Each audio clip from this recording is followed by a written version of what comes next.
اچھا، تو آپ کو ایک واقعہ سنانے جا رہا ہوں، آپ نے بڑے ہی غور سے سننا ہے، دھیان سے۔ ایک مرتبہ حضرت جبرائیل علیہ السلام نبی پاک صلی اللہ علیہ وآلہ وسلم کے پاس آئے تو آپ نے دیکھا کہ جبرائیل کچھ پریشان ہے۔ آپ نے فرمایا، جبرائیل کیا معاملہ ہے؟ آج آپ کو غمزدہ دیکھ رہا ہوں۔ جبرائیل نے عرض کی، اے محبوب، کل میں اللہ پاک کے حکم سے جہنم کا نظارہ کر کے آیا ہوں۔ اس کو دیکھنے سے مجھ پہ غم کے آثار نمودار ہوئے ہیں۔ نبی صلی اللہ علیہ وآلہ وسلم نے جبرائیل سے فرمایا، مجھے بھی جہنم کے حالات بتاؤ۔ جبرائیل علیہ السلام نے عرض کی کہ جہنم کے کل 7 درجے ہیں۔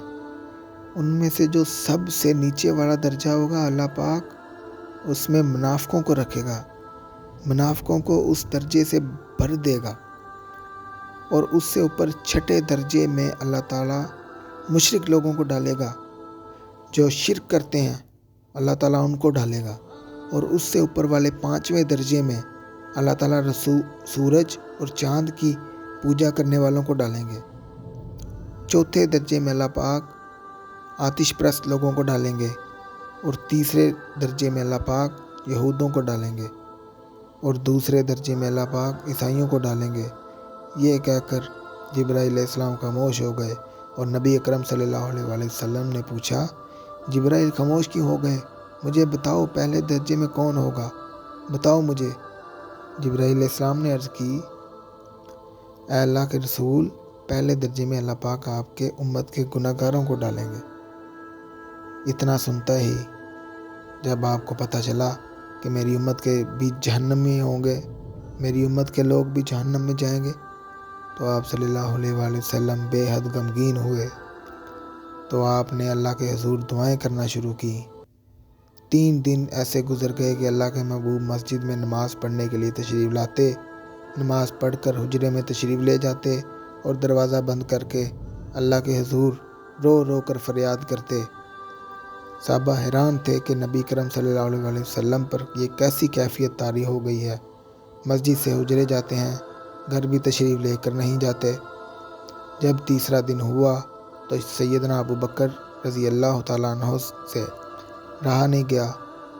وہ دروازے پر آئے، دستک دی اور سلام کیا، لیکن سلام کا جواب نہیں آیا۔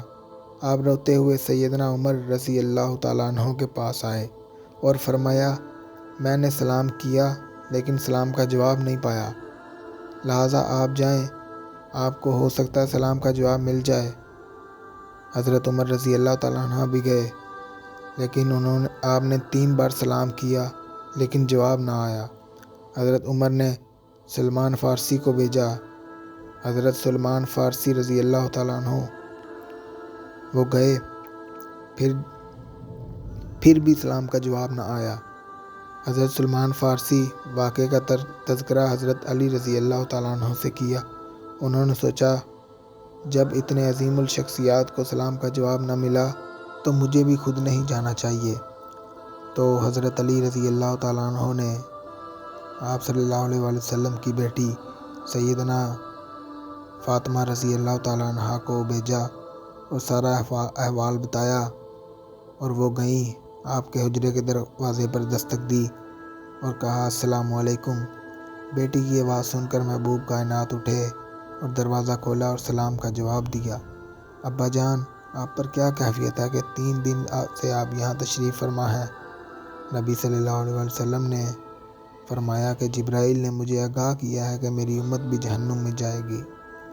فاطمہ بیٹی، مجھے اپنی امت کے گناہ گاروں کا غم کھائے جا رہا ہے، اور میں اپنے مالک سے دعائیں کر رہا ہوں کہ اللہ ان کو معاف کر اور جہنم سے بری کر۔ یہ کہہ کر آپ پھر سجدے میں چلے گئے اور رونا شروع کر دیا، یا اللہ میری امت، یا اللہ میری امت کے گناہ گاروں پر رحم کر، ان کو جہنم سے آزاد کر۔ کتنی فکر تھی ہمارے پیارے نبی صلی اللہ علیہ وآلہ وسلم کو کہ میری امت بچ جائے، جہنم سے آزاد ہو جائے، میں قربان جاؤں یا رسول اللہ۔ کہ اتنے میں ہی سجدے میں نبی پاک صلی اللہ علیہ وسلم رو رہے ہیں تو آیت نازل ہوتی ہے، وَلَسَوْفَ يُؤْتِيكَ رَبُّكَ فَتَرْضَىٰ۔ اے میرے محبوب، غم نہ کریں، میں تم کو اتنا عطا کر دوں گا کہ آپ راضی ہو جائیں گے۔ جب اتنا سنا پیارے آقا صلی اللہ علیہ وآلہ وسلم نے تو آپ خوشی سے کھل اٹھے اور فرمایا، لوگو اللہ نے مجھ سے وعدہ کر لیا ہے کہ روز قیامت مجھے میری امت کے معاملے میں خوب راضی کرے گا، اور میں نے اس وقت تک راضی نہیں ہونا جب تک میرا آخری امتی بھی جنت میں نہ چلا جائے۔ لکھتے ہوئے آنکھوں میں آنسو آ گئے کہ میرا نبی اتنا شفیق اور غم محسوس کرنے والا ہے، اور بدلے میں ہم نے ان کو کیا دیا؟ آپ سے عاجزانہ اپیل ہے کہ لا حاصل اور بے مقصد پوسٹ ہم سب شیئر کرتے ہیں۔ آج اپنے نبی کا رحمت اور یہ پہلو کیوں نہ شیئر کریں؟ آئیں ایک ایک شیئر کر کے اپنا حصہ ڈالیں، کیا پتہ کون گناہگار پڑھ کے راہ راست پر آ جائے۔